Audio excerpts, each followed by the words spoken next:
सगळ्यात महत्वाचं की धनगर समाजाचा समावेश एसटी मध्ये व्हावा या प्रमुख मागणीसाठी आज बोराडीजे या ठिकाणी उपोषण करतायत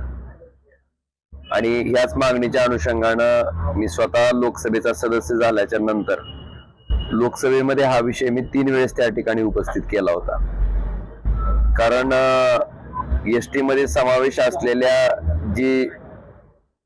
जाती जमातीची सूची आहे त्याच्यामध्ये धनगड आहे आणि आपल्याकडं धनगर फक्त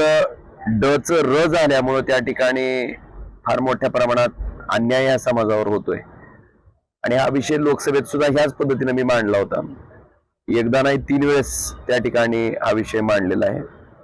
आणि आपण जर बघितलं असेल तर तुमच्या इथं दर्शनी भागातच बोर्ड आहे ज्याच्यात असं बोललं गेलं होतं की आमचं सरकार आल्याच्या नंतर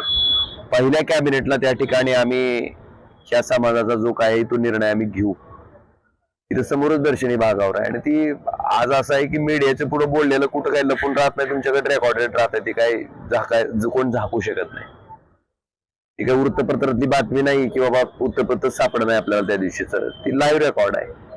आणि त्यामुळं जो शब्द तुम्ही त्या ठिकाणी समाजाला दिला होता त्या समाजाच्या न्याय मागणीच्या उद्देशानं तातडीनं तो शब्द पूर्ण करावा आणि एक प्रामाणिक नेतृत्व या समाजाला भेटलंय आणि त्यांची मागणी, त्यांचा लढा हा काही स्वतःच्या वैयक्तिक मागणीसाठी नाहीच आहे की समाजासाठी त्यांचा लढा आहे, समाजाच्या मागणीसाठी त्यांचा लढा आहे आणि ती मागणी न्याय आहे। तर सरकारनं आता फार वेळ न घालवता त्या ठिकाणी तातडीने निर्णय घ्यावा ही अपेक्षा आहे आणि आमचा पूर्ण पाठिंबा त्यांना आहे।